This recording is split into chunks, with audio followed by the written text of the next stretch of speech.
As Katie Hopkins joins me now. You think he's going to win? I think he's going to win. I think you guys are in for a big surprise, which I'm quite excited about. I think we've seen a very similar thing here in the UK with Brexit. We saw a lot of the liberal press kind of sneering at Brexiteers. We saw a lot of the sneering that we see from the Clinton News Network, and I think it's something we That's CNN. You're calling us the Clinton News Network. That's exactly correct. Why? Why do you call us the Clinton News Network? Because when we prominently featured a Florida poll that showed Donald Trump had a couple of points and earlier on this evening on Twitter you were telling me, Hillary Clinton has a 12-point lead, and now you're having to look at Florida polls showing a 2-point lead. But those are two different, very hard for you. Though entirely different things. One is a national poll that showed she had a 12-point lead. Others show a 9-point lead. Nationally, she's been ahead for weeks. I think we're all very bored of the polls. I think none of us need to take any notice of them whatsoever. We learned that in the UK with Brexit. We learned it indeed with our general election. What I will say, having sat in the Republican convention in Cleveland and watched your news network, it is entirely biased, I think, in coverage. And I think Trump's doing a great job. And I think what we saw today from him opening the hotel was because you keep making these accusations, and quite frankly, you cannot back them up. Because you just said, I'll just give you an example straight. Not in airtime, not in how often. I will give you an example straight off the bat of what you just said. No, I won't let you finish because I want to answer your question. You said I can't back them up. You can't go ahead and back them up then, because I've worked here 18 years and I can tell you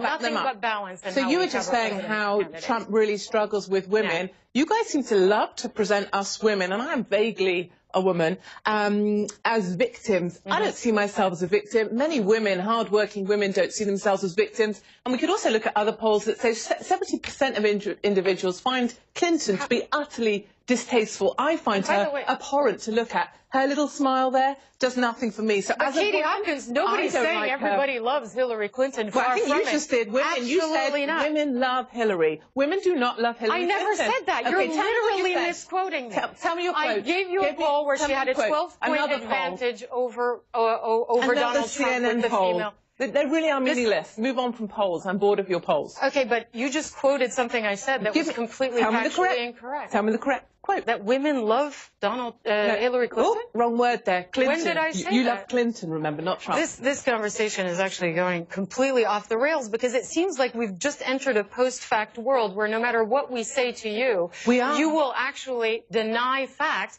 and then fabricate quotes and put them in my mouth. I think where we now sit in politics is in a world of post-truth politics where we surround ourselves with the truth that we want to hear. People enter an echo chamber and hear the stuff they said back to them that they want to hear, which is why people that support Clinton listen to you, and why people that support Trump might listen to me or Fox, for example. Anyway, do ask me some questions you want to ask. Sure, let's talk about Brexit, because, first let me ask you about your support for Donald Trump.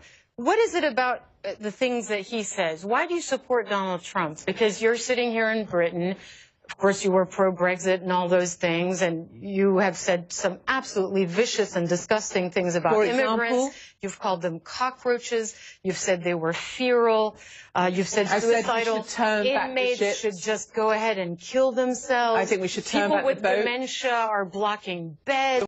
So absolutely disgusting things. In your opinion is it's disgusting. In my opinion, I speak the truth. Anybody who calls a human being a cockroach, I don't think you speak for everybody, darling. Says something. Move along with your disgusting in many people's minds. Why do you support Donald Trump?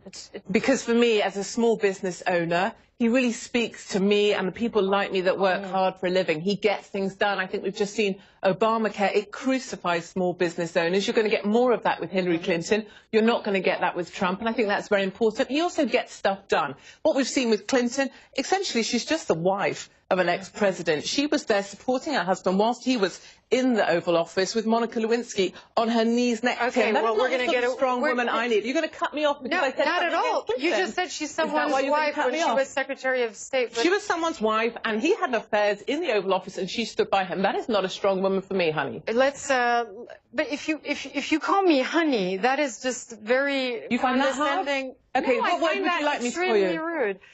All right, let's get this back on track. Brexit. Why did you support Brexit? Keeping migrants out of Britain, was that the main reason? No, not immigration is the main reason. I'm a big fan. I was in the British Army. I'm a big fan of the British forces. It's another reason why I support Trump, actually, because I think he will stand up for our service personnel. And actually, for Brexit, it was about taking back control, taking back sovereignty. And our state broadcaster actually was very biased in their reporting and coverage of Brexit. They did not believe that Brexit would win. They found it very difficult to admit that we won, and I find your coverage to be very similar with Trump. All right, we're going to leave it there. Katie Hopkins, that was interesting. It's interesting to speak to someone with your views and to sort of try to figure out where they come from. Thanks very much My pleasure. for joining us.